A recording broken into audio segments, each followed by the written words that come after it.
Sampaikan salam. Puji Tuhan, selamat sore, selamat bertemu dan beribadah dalam kasih Tuhan Yesus Kristus. Mari saya jemput saudara untuk bangkit berdiri, awali pada saudara ini Rohmu yang hidup.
Inilah pernyataan kami di hadapan-Mu pada sore hari ini, Tuhan.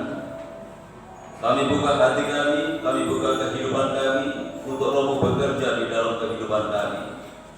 Biarlah Engkau terus berkarya di dalam kehidupan kami, karena kami menyadari hidup kami bukan milik kami sendiri, tetapi milik daripada Tuhan, di mana Engkau telah menebus kehidupan kami ketika Engkau mati di atas kayu salib. Sehingga kami boleh menyadari bahwa hidup ini bukan untuk kepentingan kami, tetapi untuk kepentingan Tuhan, untuk kemuliaan Tuhan. Itu sebabnya kehadiran kami pada sore hari ini. Semuanya ini oleh karena dorongan daripada Roh-Mu yang kudus yang bekerja di dalam kehidupan kami. Dan ketika kami ada di tempat ini, kami hanya ingin menyenangkan hati Tuhan. Kami ingin memberi yang terbaik apa yang ada di dalam kehidupan kami pada sore hari ini.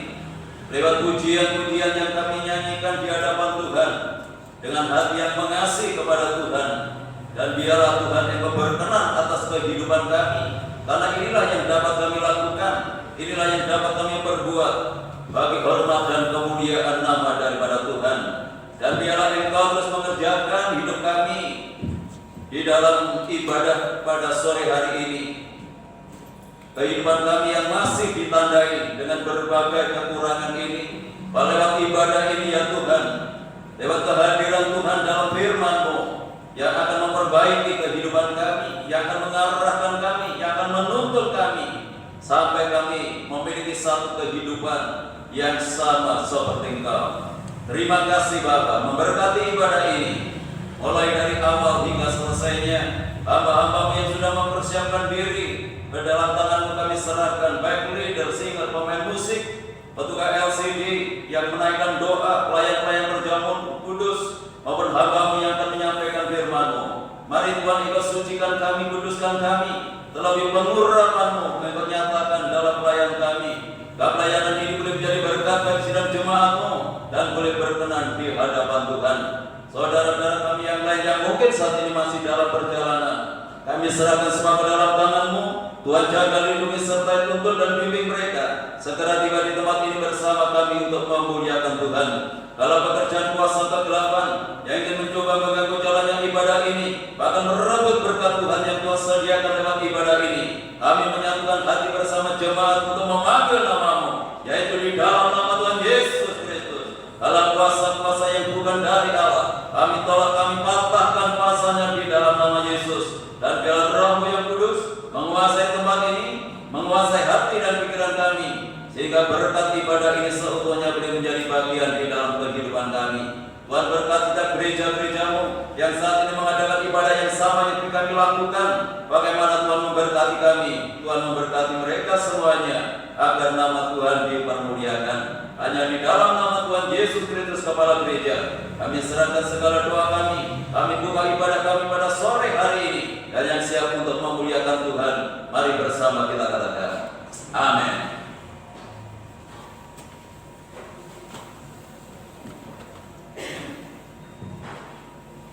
Puji Tuhan, shalom. Haleluya. Roti dan anggur sejajar semeja merupakan satu pengorbanan Tuhan yang Tuhan nyatakan di dalam firman kita. Meskipun kita tidak melihat tangan Tuhan telah terpaku, meskipun kita tidak melihat kaki Tuhan terpaku, dan kita tidak melihat duri dari kepala Tuhan, namun kita senantiasa percaya bahwa Tuhan Yesus adalah Tuhan penebus. Aku yakin penebus.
Mari kita sama-sama pamit.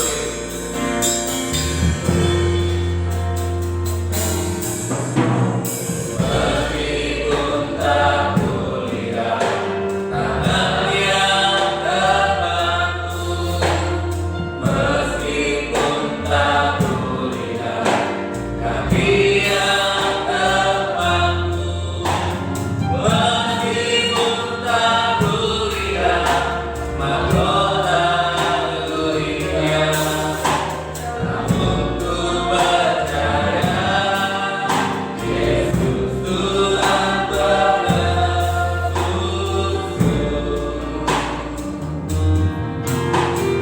Meskipun tak kulihat tabung yang teringat, meskipun tak kulihat darah yang mengalir, meskipun tak kulihat tubuhnya yang kosong, namun ku percaya Yesus Juru Selamat.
Amin Bapak Ibu, Yesus adalah Juru Selamat kita. Terlalu besar bukti pengorbanan Tuhan yang Tuhan berikan kepada kita. Terlalu besar kasih Tuhan.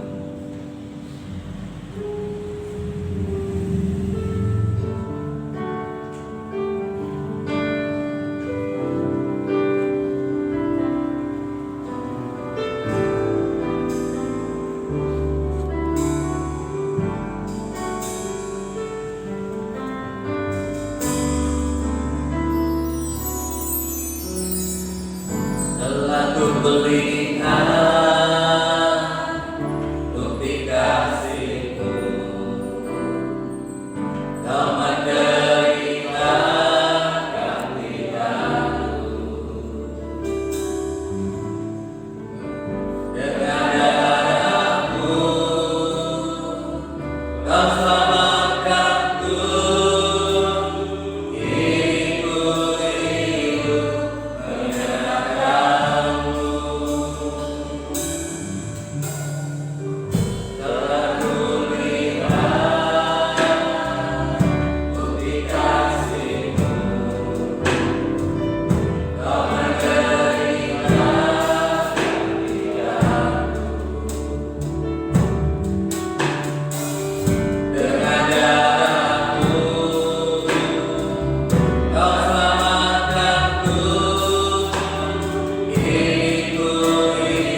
hati untuk menerima kebenaran firman Tuhan. Puji syukur kami naikkan hadirat-Mu Tuhan. Bahwa darah-Mu tercurah bagi kami Tuhan. Darah yang begitu mahal. Tuhan sudah curahkan untuk menebus kehidupan kami Bapa. Terima kasih Bapa buat segala kebaikan, buat segala kemurahan dan anugerah yang sudah kami rasakan di dalam kehidupan kami. Inilah puji-pujian kami, sidang jemaat-Mu yang hadir pada ibadah malam hari ini. Bukti kasih kami Tuhan kepada Engkau Bapa. Kami persembahkan kehidupan kami. Biar pujian ini Tuhan boleh menjadi persembahan yang halal di hadapan Bapa. Sebentar Tuhan, kami akan bersekutu dengan firman Tuhan. Kiranya mau mempersiapkan kehidupan kami, buka hati kami, kuduskan kehidupan kami, kuduskan hati kami, lembutkan hati kami. Pakai pikiran kami Tuhan hanya berkonsentrasi untuk penyampaian firman pada malam hari ini Bapa. Terima kasih Tuhan, terima kasih. Kami persembahkan hamba-Mu yang akan menyampaikan sabda firman-Mu. Segala persiapannya Tuhan kami bawa di hadirat kiranya Tuhan urapi dengan kuat kuasa Roh Kudus-Mu, urapi hamba-Mu dengan hikmat-Mu, urapi hamba-Mu dengan kuasa-Mu.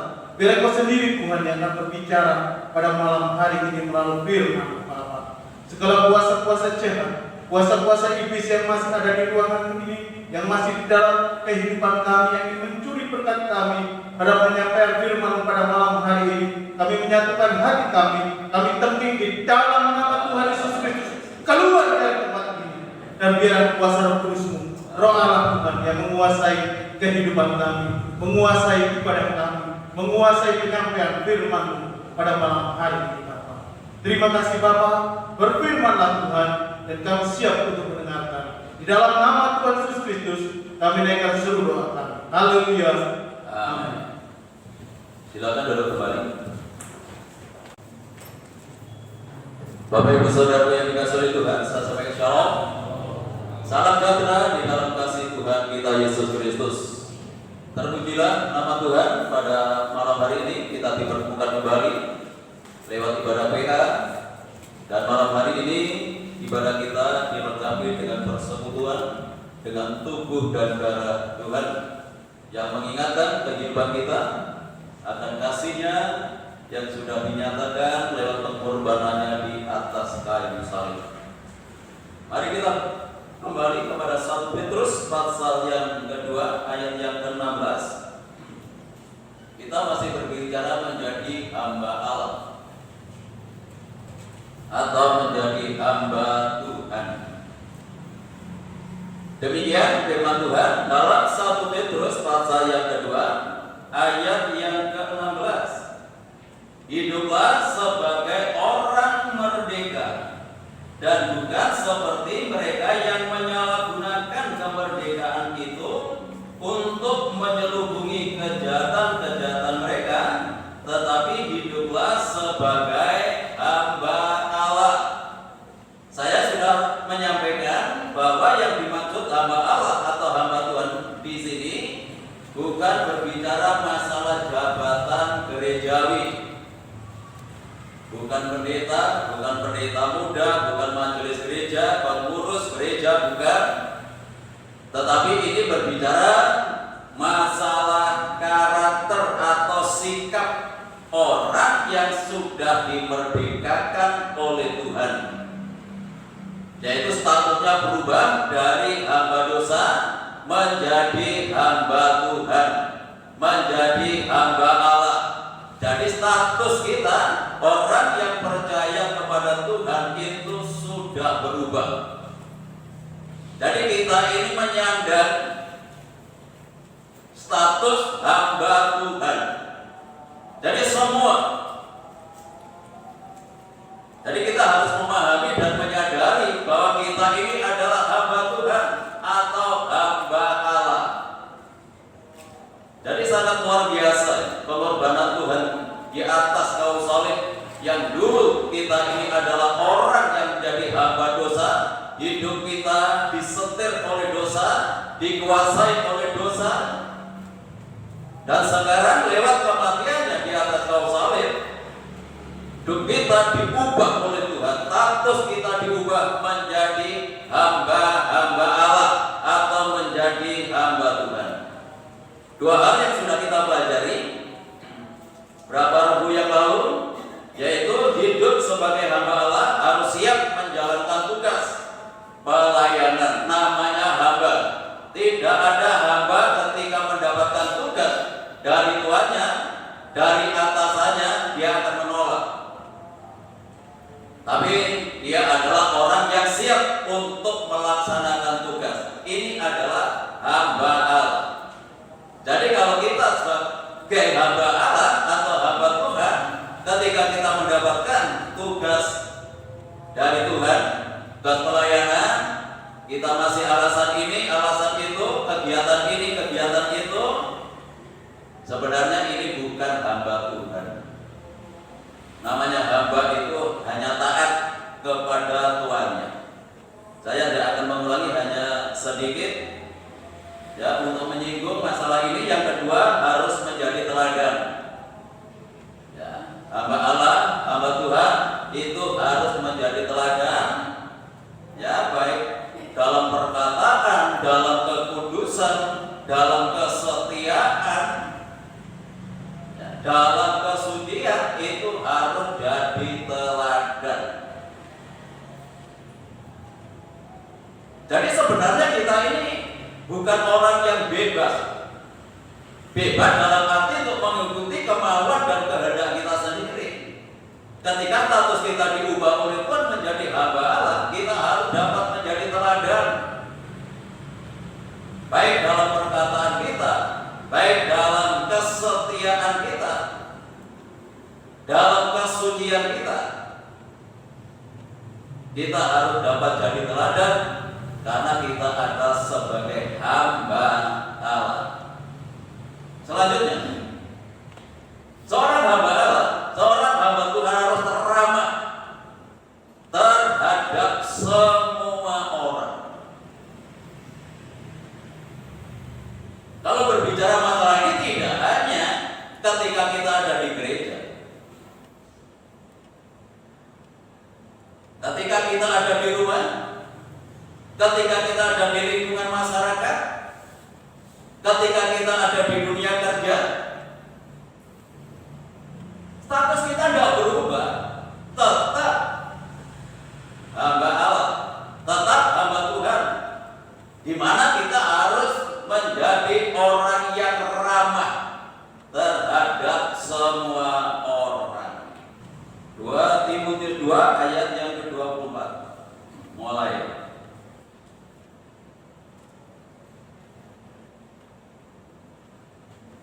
Sedangkan seorang hamba Tuhan tidak boleh bertengkar.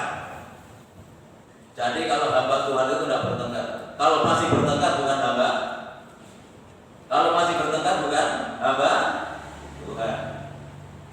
Yang ironis lagi, kalau bertengkar dengan istrinya, bertengkar dengan suaminya, waduh, malu kita menyandang status ini.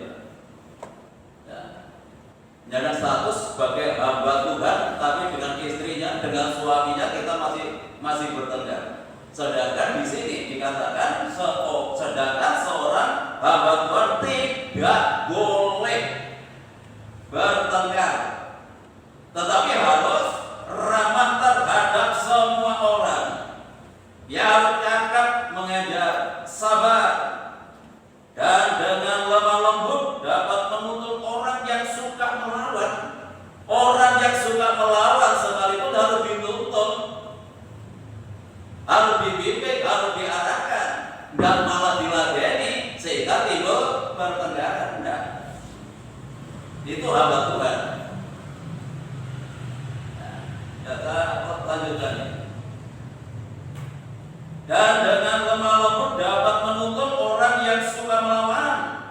Sebab mungkin Tuhan memberikan kesempatan kepada mereka untuk bertobat dan memimpin mereka sehingga mereka mengenal kebenaran.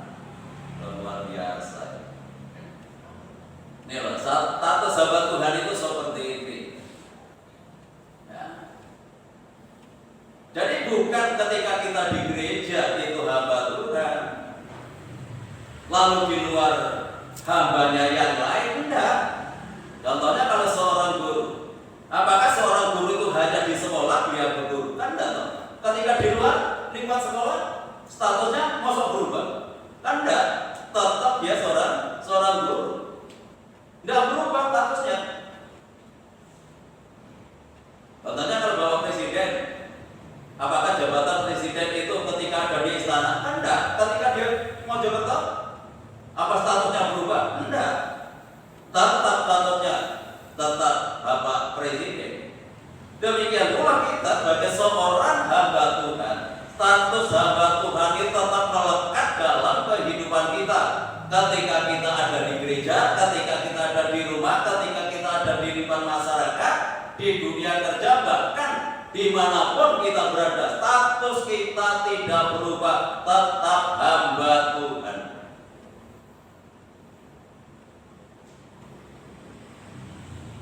Nah, itu sebabnya beberapa waktu yang lalu, ya saya mendengar ya dari jemaat yang bekerja di salah satu perusahaan yang mengatakan hukum kasih itu di gereja, kalau di perusahaan enggak.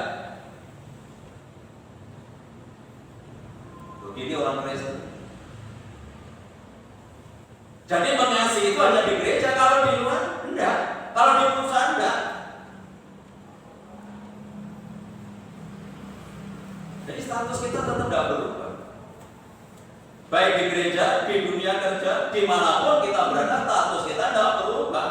Nah, itu karena kita harus menghidupi ini dan mewujudkan bahwa betul-betul kita ini seorang hamba Tuhan.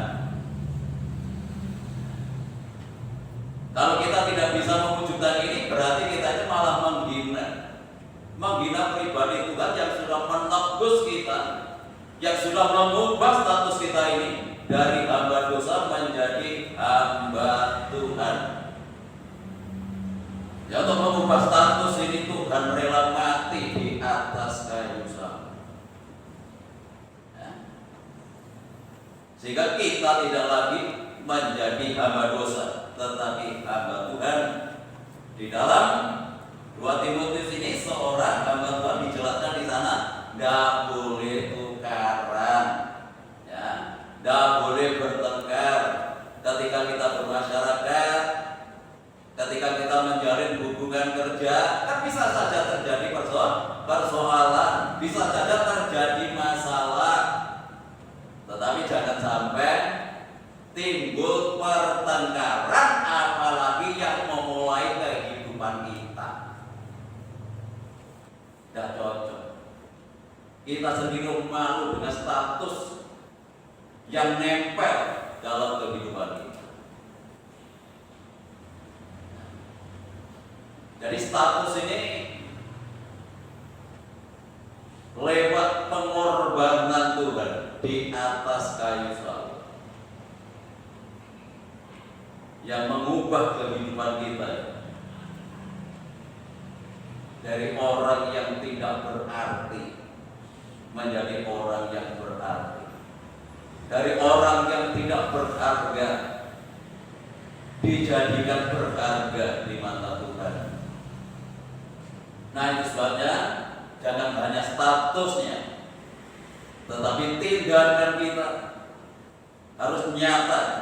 Sungguh-sungguh kita dapat menampilkan, kita dapat memamerkan gerak kehidupan kita sebagai seorang hamba Tuhan.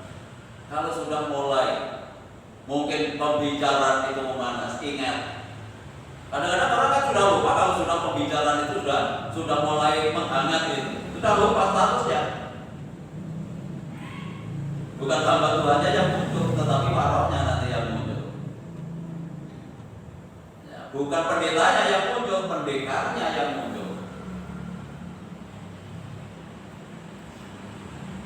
Ya, kalau beberapa hari yang lalu saya melihat tayangan televisi ya yang sangat menyedihkan, antar jemaat rebutan gedung gereja. itu ditayangkan bolak-balik pada malam hari. Saya lihat. Jadi yang satunya enggak setuju kalau pendeta itu menempati tempat itu, sampai diamankan oleh aparat keamanan. Loh, anak Tuhan seperti ini. Ya. Ini menyandang gelar, menyandang status hamba Tuhan. Ya, ketika sudah mulai memanas, sadar bahwa kita adalah hamba Tuhan, tidak boleh bertengkar. Nah, itu sebabnya tadi di dalam bagian yang kedua kita harus dapat jadi teladan dalam perkataan. Biasanya pertengkaran itu dimulai dari perkataan. Perkataan yang memanaskan telinga, perkataan yang tidak bisa menghibur, perkataan yang menyinggung perasaan orang lain, ini bisa menimbulkan pertengkaran. Nah, sebabnya kita harus dapat mengendalikan diri. Ya. Kita belajar menguasai diri, secara khusus di tengah-tengah keluarga. Kalau pada umumnya, ya, kaum Hawa itu yang menjadi korban kekerasan di tengah-tengah rumah tangga. Tetapi kemarin saya juga melihat tayangan televisi kaum Adam yang menjadi korban pembunuhan istrinya. Wah, ini warok benar ini. Ya. Suaminya dibunuh oleh istrinya. Dunia semakin jahat. Nah, sebabnya dalam kondisi yang seperti ini, yuk kita menjadi anak-anak Tuhan yang punya komitmen untuk menghidupi setiap kebenaran dalam kehidupan kita. Jadi bukan hanya sebagai pengetahuan,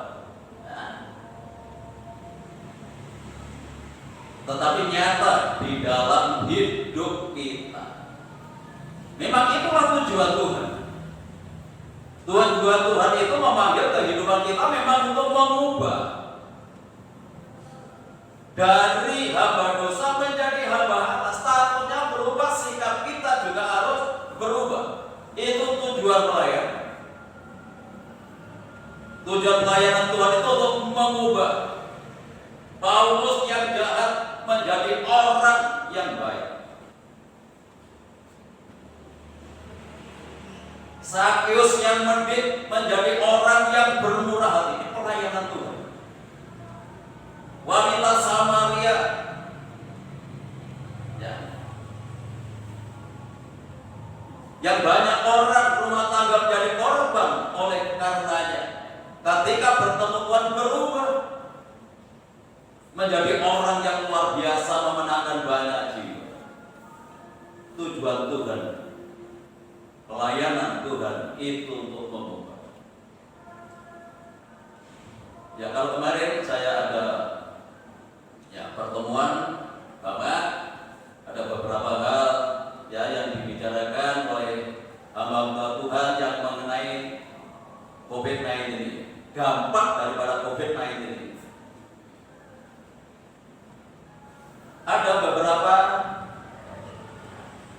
hamba Tuhan yang menyampaikan di mana semakin banyak anak-anak Tuhan yang terbius oleh karena ibadah online. Karena sudah sekian lama ibadah online. Ketika ibadah itu sudah dibuka oleh pemerintah, diizinkan oleh pemerintah, mereka sudah merasa nyaman ibadah online. Jadi ada beberapa hamba Tuhan yang menyampaikan hal itu. Senang ibadah di rumah, bisa disambung masak. bisa disambil apa saja. Dia menyaksikan seperti itu, menyampaikan seperti itu.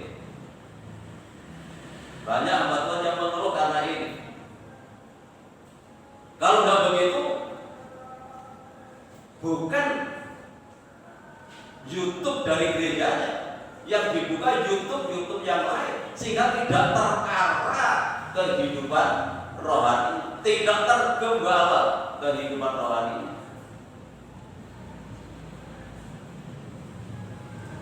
Jadi kalau sekarang ini memang sudah dibuka offline, ya kita harus kembali.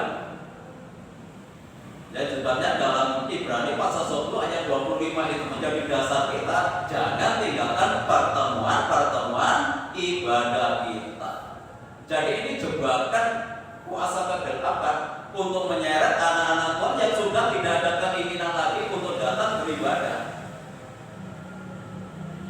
Dianggap itu sudah beribadah kepada Tuhan, sudah merasa nyaman, nggak persembahan, nggak kehilangan bensin. Mau orang yang seperti ini tuh mau masuk surga, mintanya masuk surga, perjuangannya aja nggak ada.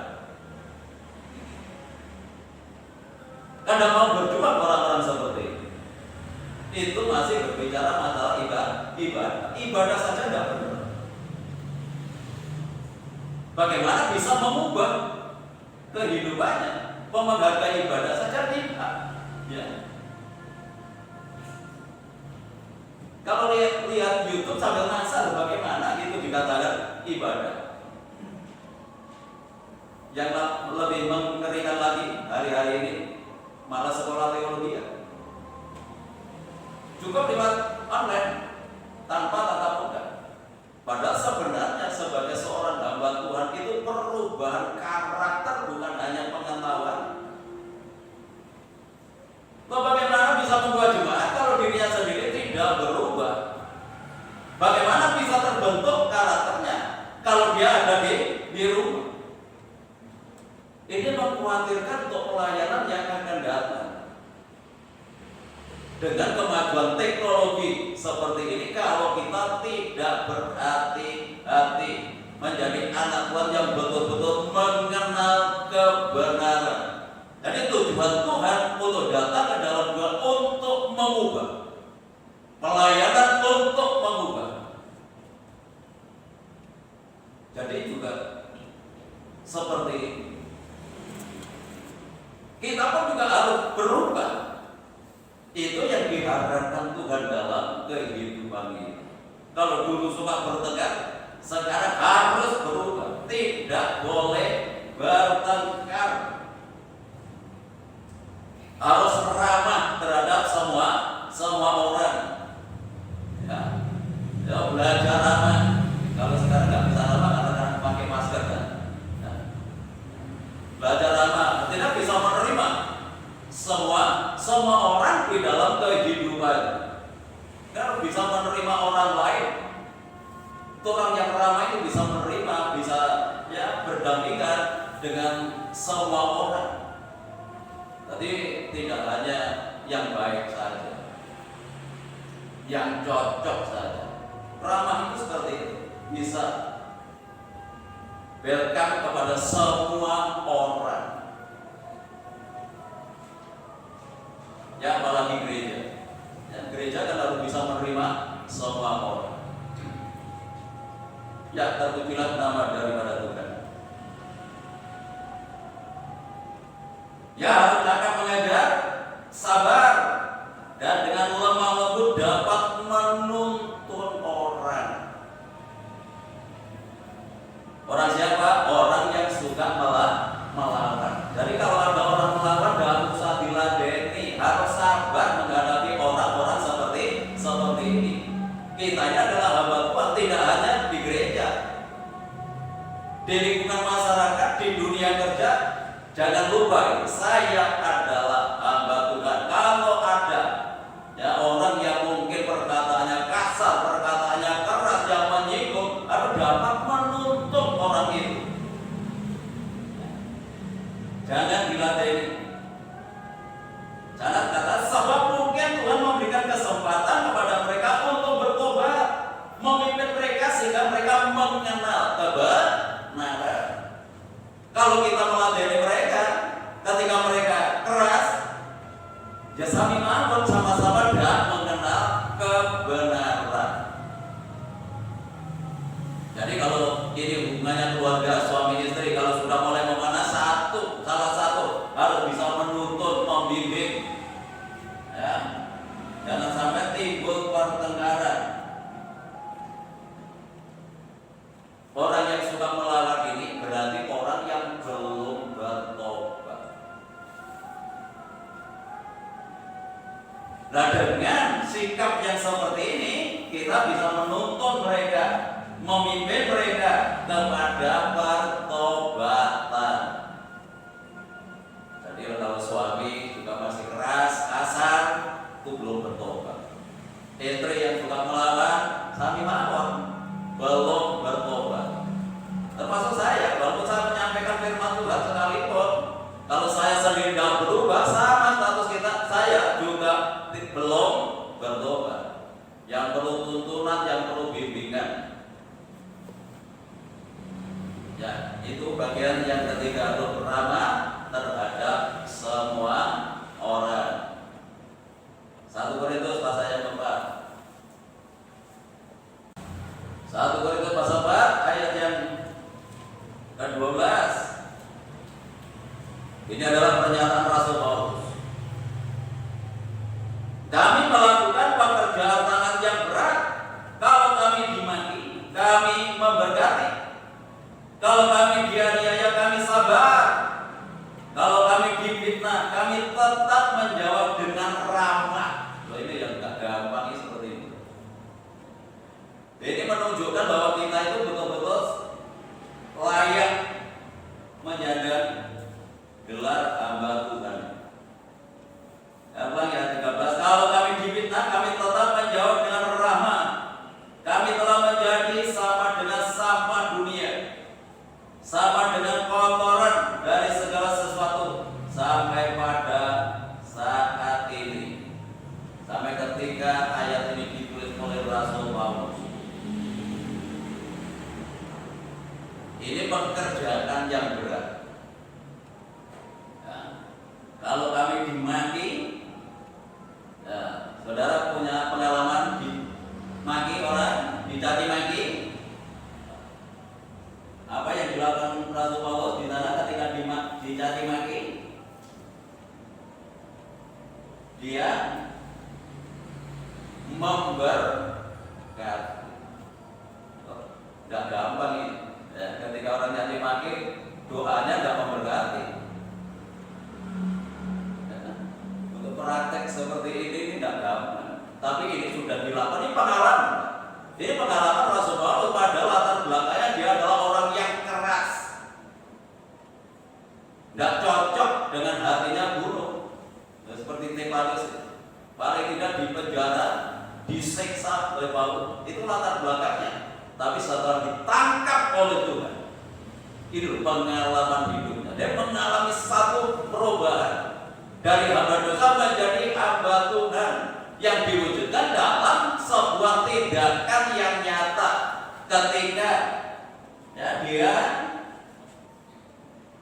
dicaci maki, dia membalas dengan memberkati. Ini yang tidak mudah.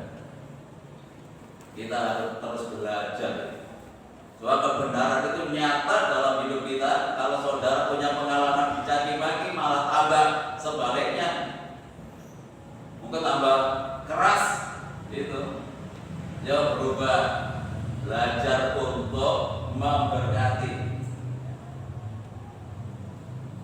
Kalau dianiaya, disakiti, kami sabar. Ya, mungkin kalau dianiaya enggak, mungkin disakiti hati kita, perasaan kita. Ya, bagaimana? Kita sabar, atau sebaliknya bawahnya bendul itu. Karena nggak bisa sabar. Kalau kami dianiaya, kami sabar. Kalau kami difitnah, kami tetap menjawab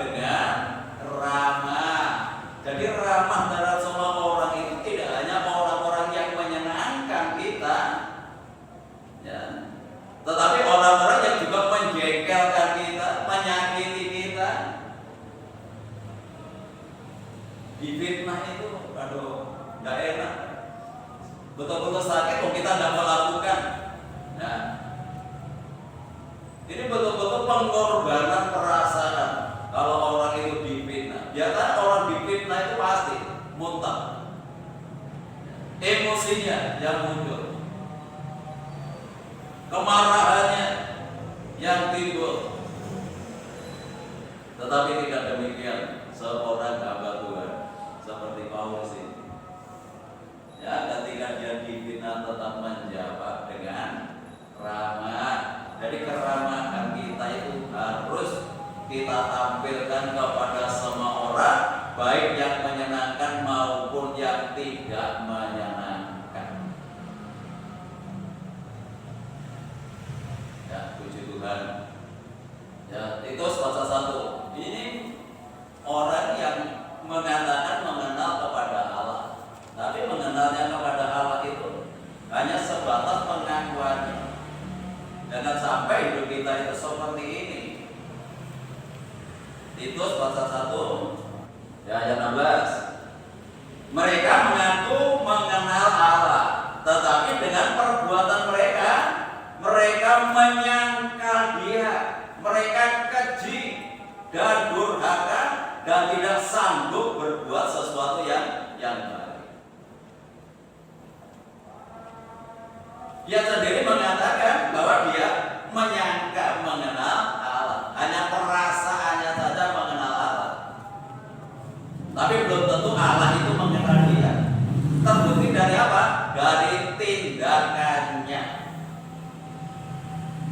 Jadi kalau orang itu mengenal Allah, itu harus diwujudkan lewat sebuah tindakan. Bagaimana orang itu mengenal Allah, apalagi menjadi hambanya. Nah, perbuatan mereka menyangkal, perbuatannya menolak, melawan Allah.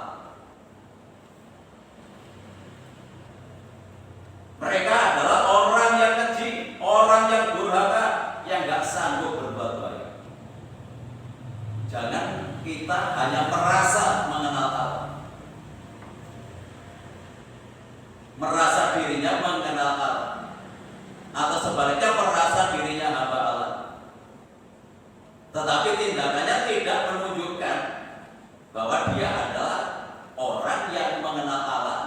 Ternyata mereka adalah orang-orang yang masih hidup dalam kekejian, durhaka, gak sanggup berbuat yang baik. Ya, banyak orang yang mengatakan mengenal Allah, tetapi perbuatannya tidak menunjukkan bahwa orang itu adalah orang yang mengenal Allah. Justru di tengah-tengah kondisi yang seperti ini, ya kita wujudkan. Kita wujudkan bahwa kita adalah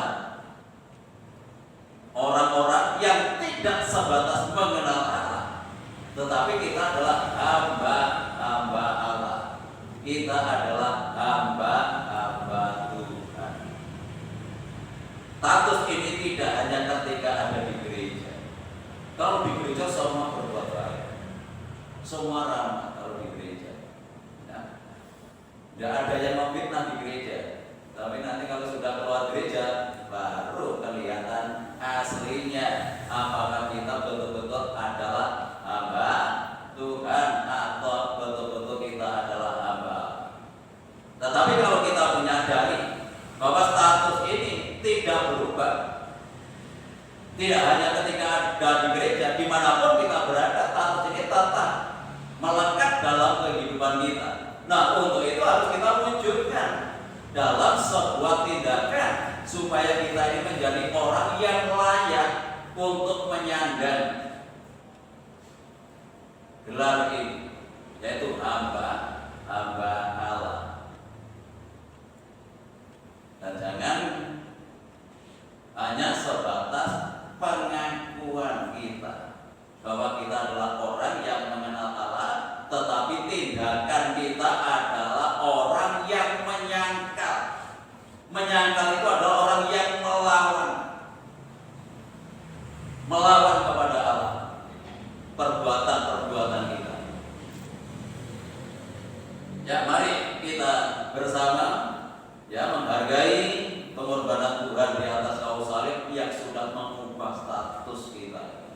dan harapan Tuhan. Kita tidak hanya menyandang status hamba Tuhan, tetapi harus ada perubahan yang nyata.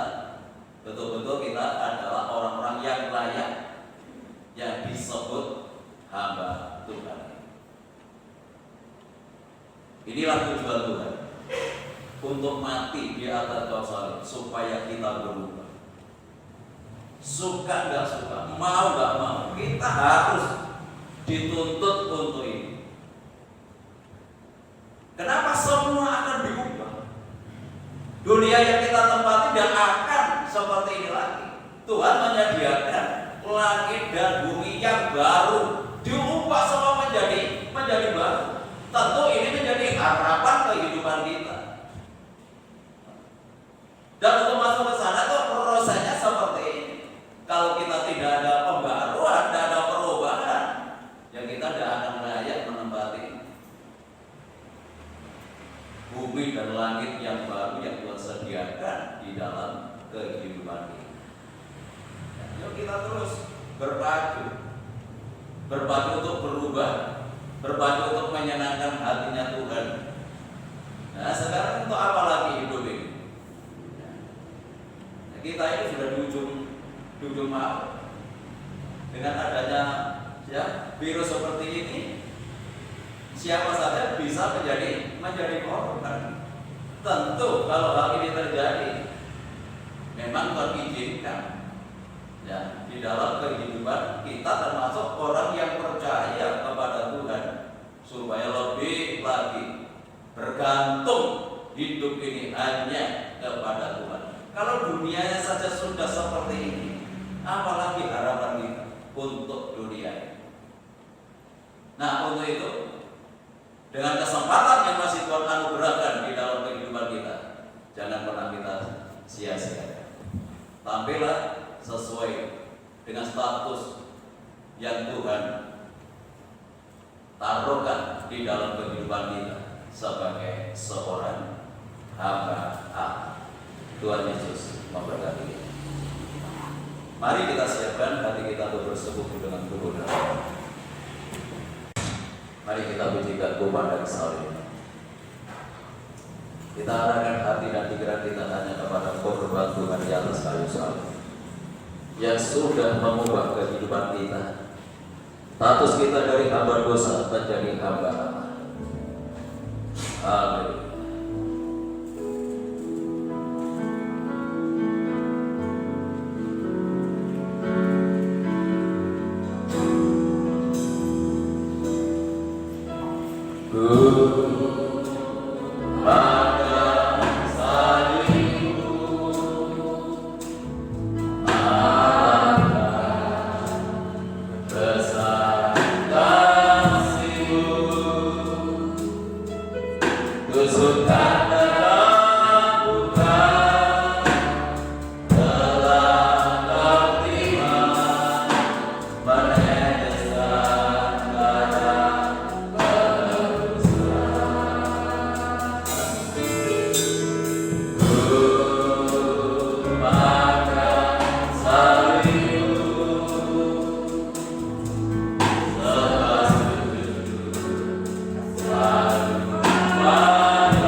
betapa besar kasih-Mu yang Kau nyatakan di dalam kehidupan kami, di mana Engkau rela mati di atas kayu salib untuk mengubah status kami dari hamba dosa menjadi hamba-hamba Allah, menjadi hamba-hamba Tuhan.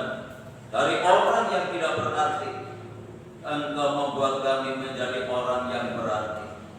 Dari orang yang tidak berharga, Engkau mengubah kami menjadi orang-orang yang berharga di mata Tuhan. Terima kasih Bapa Surgawi. Biarlah hal ini tidak hanya kami menyandang status kami sebagai hamba Allah, tetapi lebih daripada itu, kami boleh mewujudkan lewat tindakan kami, lewat perkataan kami, lewat perbuatan kami, yang mana kami menunjukkan kami adalah hamba-hamba Tuhan, kami adalah hamba-hamba-Mu. Baik di tengah-tengah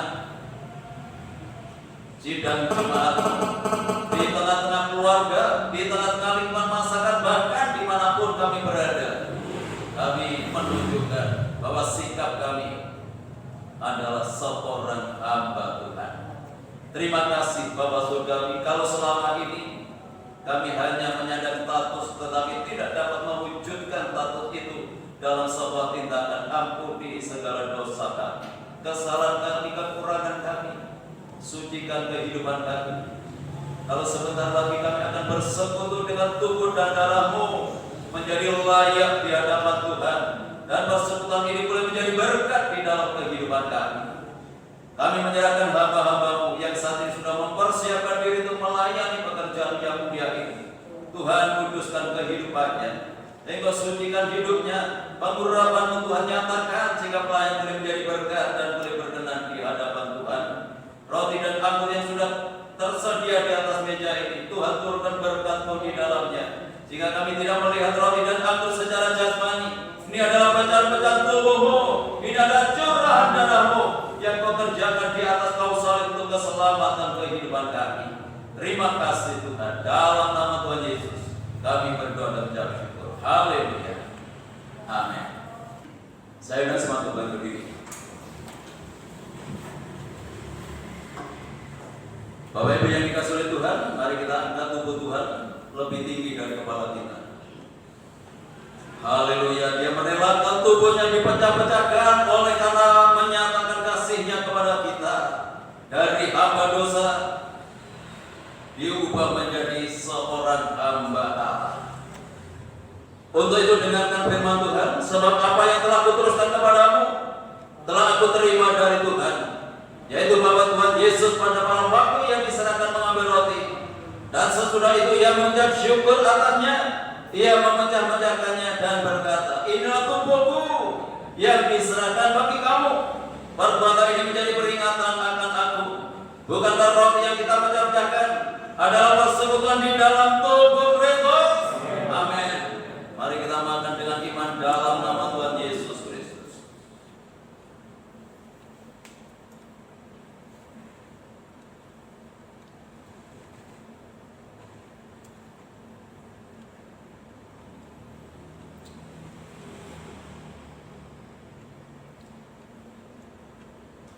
Mari kita angkat nyawa Tuhan lebih tinggi dari kepala kita.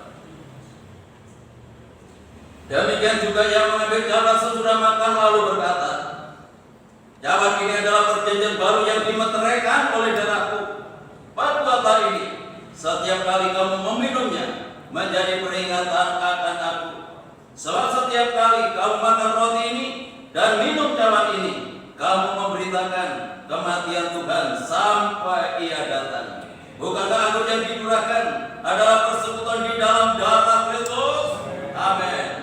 Mari kita minum dengan iman dalam nama Tuhan Yesus Kristus.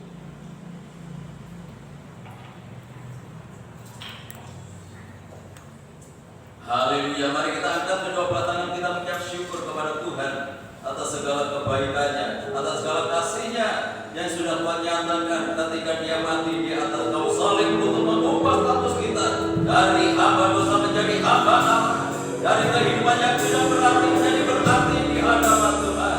Tidak ada kata lain yang patut kita naikkan kepada Tuhan kecuali kita bersyukur untuk bersyukurnya. Haleluya, haleluya, haleluya.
seorang hamba Allah dalam satu tindakan yang nyata, akan kebenaran itu boleh nyata dalam kehidupan kami, dan setiap kehidupan kami boleh membawa kemuliaan nama Tuhan. Terima kasih Bapa, terima kasih. Dalam nama Tuhan Yesus kami berdoa dan ucap syukur. Haleluya. Amin. Untuk kegiatan ibadah hari Jumat tetap ada ibadah pemuda di tempat ini jam 6:30. Hari Sabtu latihan leader, singer, pemain musik, petugas LCD jam 6. Ya, tidak ada pemain yang lain. Saya undang untuk berdiri, kita akhiri ibadah kita malam hari ini.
Inilah yang kami rasakan dalam kehidupan kami Tuhan. Betapa besar anugerah-Mu yang Kau nyatakan di dalam kehidupan kami secara khusus lewat ibadah ini, mulai dari awal hingga selesainya. Bahkan Engkau sudah memberkati kehidupan kami. Sebelum kami tinggalkan tempat ini, kami menyerahkan untuk Bapak Ibu kami yang masih berkumpul dengan kondisi kesehatannya. Kami tetap berdoa untuk Ibu Kepala, Ibu Sudarmiasi. Kami serahkan Ibu Veronica. Demikian pula untuk Ibu Yohana Titus ke dalam tangan-Mu, juga untuk Bapak Edi Susanto kami serahkan dalam tangan-Mu. Kami mohon kemurahan daripada Tuhan supaya kuasa Tuhan boleh dinyatakan untuk saudara-saudara kami saat ini. Kami percaya kuasa Tuhan tidak pernah berubah dulu hari ini, bahkan untuk selamanya. Untuk itu mari Tuhan ulurkan tangan kuasa-Mu, jamah mereka yang sakit di dalam nama Yesus. Yang sakit disembuhkan, yang sakit dipulihkan. Kuasa firman Tuhan Yesus sanggup memberikan pertolongan. Bapak Ibu kami yang sudah berusia lanjut, biarlah Tuhan tetap anugerahi dengan kekuatan dan kesehatan. Rencana perbaikan tempat parkir dalam tangan kami serahkan. Tuhan akan melengkapi segala persiapan kami, karena semuanya ini kami lakukan hanya untuk kemuliaan Tuhan. Hamba-Hamba yang sudah melayani pekerjaan malam hari ini, Tuhan memberkati mereka semuanya, bahkan semakin memperindah pelayanannya di hari-hari yang akan datang. Kami menyerahkan lingkungan kami, kota kami, bangsa dan negara kami ke dalam tangan-Mu. Tuhan berkati dengan ketenangan, kedamaian dan kesejahteraan. Demikian pula untuk Bapak Presiden bersama wakil dan jajarannya. Demikian juga untuk pemerintah yang ada di daerah, Tuhan juga memberkati, Tuhan berikan tuntunan dan bimbingan supaya mampu membawa bangsa ini ke arah yang lebih baik lagi. Para tim medis, TNI Polri, para sukarelawan yang menangani langsung orang-orang yang terdampak COVID-19, Tuhan campur tangan dalam proses pemulihannya sehingga semakin banyak orang yang disembuhkan dan tidak ada lagi penularan. Terima kasih Tuhan, kami menyerahkan untuk pelaksanaan baptisan air yang akan kami lakukan besok pagi untuk saudara kami Andre ini, supaya tidak hanya sebatas untuk melengkapi syarat pernikahan, tetapi sungguh-sungguh mereka menjadi anak Tuhan yang setia, anak Tuhan yang mengasihi kepada Tuhan. Haleluya. Terima kasih Bapak. Kami menyerahkan seluruh sidang jemaatmu ke dalam tanganmu, baik yang hadir pada malam hari ini maupun yang tidak hadir, baik yang ada di dalam kota maupun yang ada di luar kota. Tuhan tetap jaga, lindungi, sertai, tuntun dan bimbing mereka. Tuhan tetap hidup di dalam kekudusan dan kebenaran. Rumah tangga, keluarga, kehidupan nikah jemaat Tuhan berkati dengan ketenangan, kedamaian dan kesejahteraan.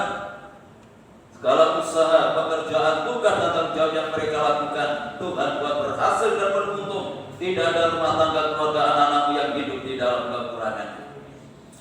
Anak-anak yang masih duduk di bangku sekolah, mulai dari playgroup sampai perguruan tinggi, berkati mereka dengan kecerdasan dan kearifan. Jadikan anak-anak yang bertanggung jawab, disiplin dalam pembelajarannya, sehingga menjadi anak-anak yang berprestasi dalam akademisnya, dan jadikan berkat di dalam pergaulannya. Terima kasih Tuhan. Sebentar lagi kami akan tinggal ke tempat ini, kembali ke rumah masing-masing. Tuhan jaga, lindungi, sertai kami dalam perjalanan, tiba di rumah dengan selamat, tidak kekurangan sesuatu apapun. Kembalikan kami dalam kegiatan ibadah yang akan datang dalam keadaan yang lebih baik dari malam hari ini. Bagi sidang Jumatmu yang sudah memberikan persembahannya, mengembalikan perpuluhannya, kembalikan berlipat kali ganda sesuai dengan janji firman-Mu. Bapak Ibu Saudaraku yang dikasihi oleh Tuhan, sekarang pulanglah dan terimalah berkat damai sejahtera dari Allah Bapa, kasih karunia-Nya dari Tuhan Yesus Kristus, dan lewat persekutuan Roh-Nya yang kudus menyertai dan memberkati kita mulai malam ini sampai Maranatha Tuhan Yesus datang kembali. Dalam nama Tuhan Yesus kami berdoa dan ucap syukur. Yang diberkati Tuhan, mari bersama kita katakan amin. Selamat pulang, Tuhan memberkati.